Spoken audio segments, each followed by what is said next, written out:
Ako nga pala si Edward, 35 years old, sakto lang pangangatawan, pero may pagmamalaki ako pagdating sa kayamanan. Bata pa lang ako, mahilig na ako sa matured na matataba. Ewan ko ba kung bakit mas type ko sila kaysa sa bata. Nakatira ako sa isang apartment dito sa Maynila. Ang aking kahera naman ay si Aling Edna, 56 years old. Mataba siya at napaka-gifted ng kanyang matayog na kayamanan. May 3 na siyang anak at ang asawa niya naman ay isang OFW. Una ko palang kita kay Aling Edna. Iba na ang dating niya sa akin. Masyado ko nagiinit sa kanya.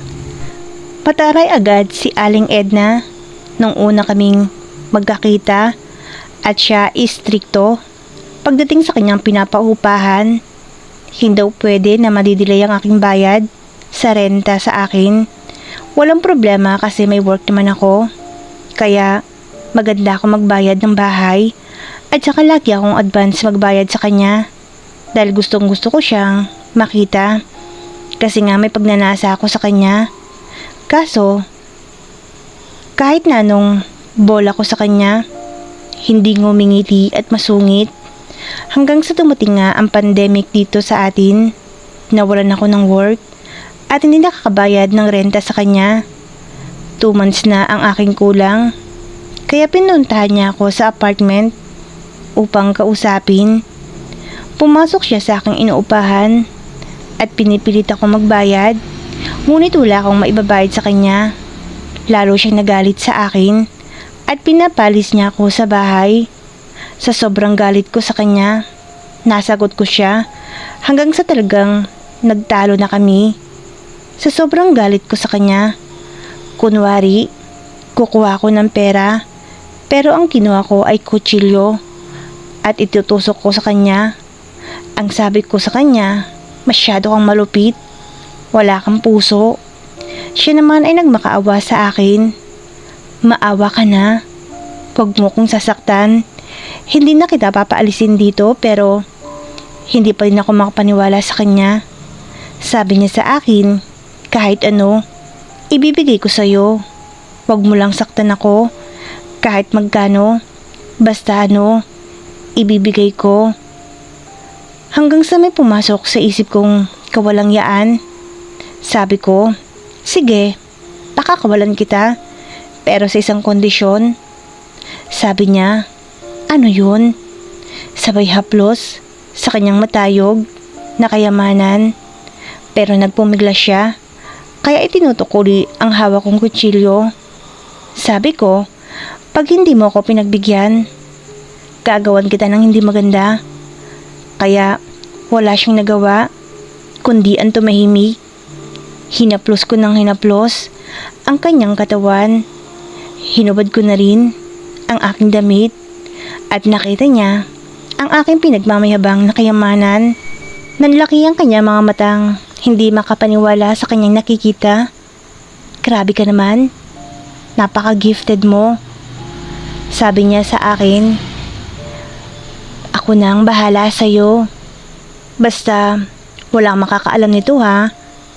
Bayad ka na rin sa upa. Hanggang sa pinasaya ko siya bilang kabayaran ng renta ko sa bahay. Grabe ang lakas ng ingay niya at halos marating niya kaagad ang rurok ng kasiyahan. Ang ginin mo ko ng paulit-ulit. Ako naman ay medyo pakipot pa kahit puno na ako ng pagnanasa sa kanya. Kahit noong una ay nagpapakipot pa si Aling Edna, bandang huli, bibigay din pala to. Sobra na tong uhaw na uhaw sa kamunduhan. Siyempre nga naman, OFW ang kanyang asawa. Kulang na kulang siya sa dilig. Kung kaya't inangkin ko na siya. Grabe ang sayang nararamdaman niya. Halos mamatay na siya sa kasiyahan. Sige pa, angkinin mo ko araw-araw. Ako nang bahalang pupunta dito kahit ilang ulit. Basta angkinin mo ko. Sabi niya sa akin na halos mabaliw-baliw na sa kasiyahan. Kung gusto mo, tawagin ko ang best friend ko para dalawa kaming aangkin sa'yo. Sabi niya ay sige lang. At simula ngayon, lahat ng gusto mo, gagawin ko basta lagi mo kong aangkinin.